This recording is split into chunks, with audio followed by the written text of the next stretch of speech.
Okay, so far so good.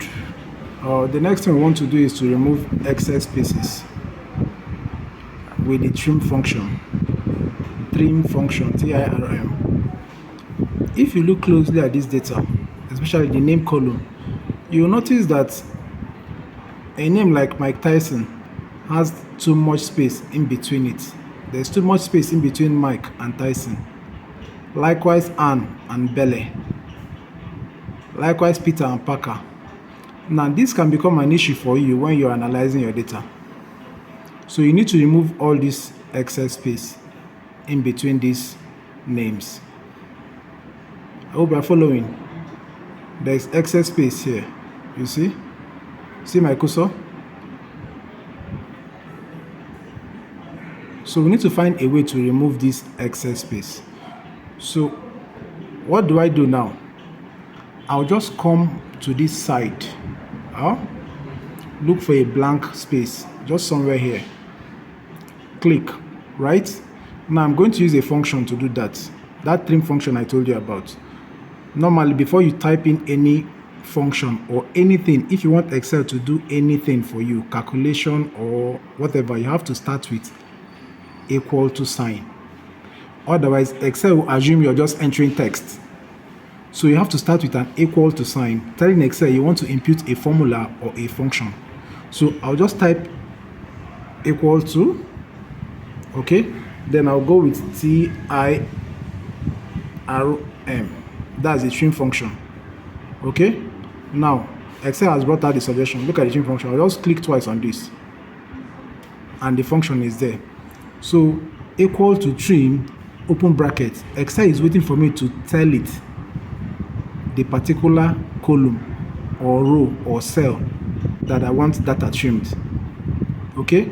So I'll just come and click. Instead of typing C, I know where I have issue is in C, column C. So instead of typing C there, I'll just come and click on this guy, the first guy in column C.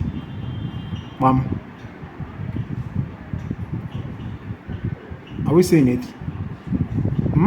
Now I can choose to close the brackets or just leave it like that, but I've closed the brackets. Now I'll just hit enter. Now Excel has trimmed down those excess spaces in that place. So what I'll do now is just to autofill this place. Click on it, come to this dark smudge, this little dark smudge here. You will get a different cursor head. That's something interesting about Excel. This is the default cursor head. This cursor head is for adjusting and auto-fitting. This cursor head, this short black cross, like a plus, is for auto-filling. Filling, not fitting, auto-fill. So I'll just tap twice here.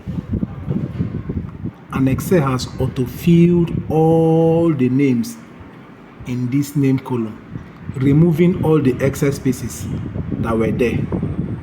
Okay, so all I need to do now is replace these guys with these guys.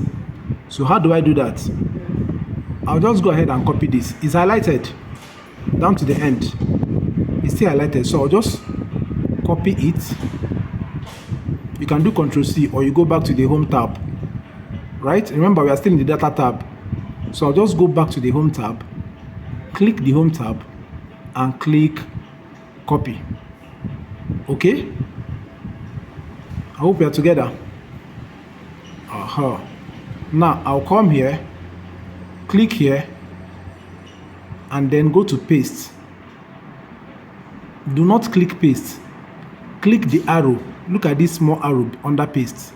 Just click this arrow because I want to replace this text in cell in column I with the one in C. So just click this arrow under Paste to bring out paste options. Excel normally has paste options. How do you want your data to be pasted? Do you want it to come exactly as it is from where you're bringing it, or do you want it adjusted to a particular format?